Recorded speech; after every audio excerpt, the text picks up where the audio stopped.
গাজা শহরের ধ্বংসস্তূপে এক অদ্ভুত মঞ্চায়ন।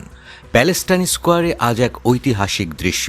হাজারো চোখের সামনে হামাস হাজির করল 4 ইসরায়েলি নারী বন্দীকে, মুক্তি দিল, যা কেবল একটি মঞ্চায়ন নয়, মানবিকতার এক নজিরও।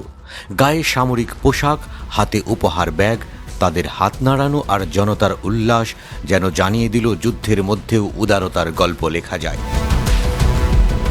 কিন্তু সমালোচকদের প্রশ্নসুলভ দৃষ্টি, এটি কি শুধুই মুক্তি, নাকি লুকিয়ে আছে আরও গভীর বার্তা?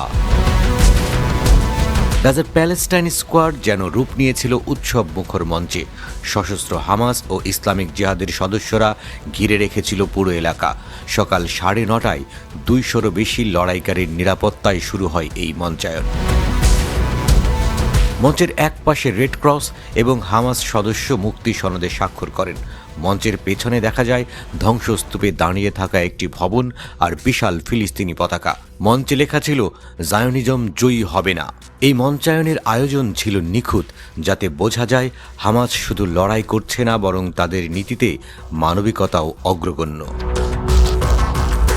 এই 4 বন্দী কারিনা আরিয়েভ, ড্যানিয়েলা গিব্রোয়া, নামালেরি এবং লিরি আলবাগ। তাদের বয়স মাত্র 19 থেকে 20 বছরের মধ্যে। এরা 2023 সালের 7 অক্টোবর হামাসের নজিরবিহীন আক্রমণে নাহাল উজ ঘাঁটি থেকে আটক হয়েছিল।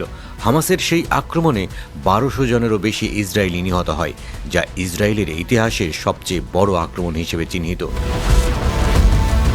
আজকের এই মঞ্চায়ন কোনো সাধারণ বন্দি বিনিময়ের দৃশ্য নয়, এটি ছিল এক প্রভাবশালী বার্তা। স্থানীয় জনতা যেখানে উল্লাস করছিল, সেখানে হামাসের শীর্ষ নেতারা এই মুক্তির মাধ্যমে তাদের শক্তি প্রদর্শন করছিলেন। জনতার এই উচ্ছ্বাসে প্রশ্ন ওঠে, এই মঞ্চায়ন কি শুধু মানবিকতার গল্প, নাকি তার গভীরে রাজনৈতিক লক্ষ্য রয়েছে? গাজা আর ইসরায়েলের মধ্যে সংঘর্ষ এখন 15 মাসেরও বেশি সময় ধরে চলমান। অবরুদ্ধ গাজা একদিকে মানবিক সংকটের মুখে, অন্যদিকে হামাস বারবার তাদের শক্তি প্রদর্শনে দৃঢ়।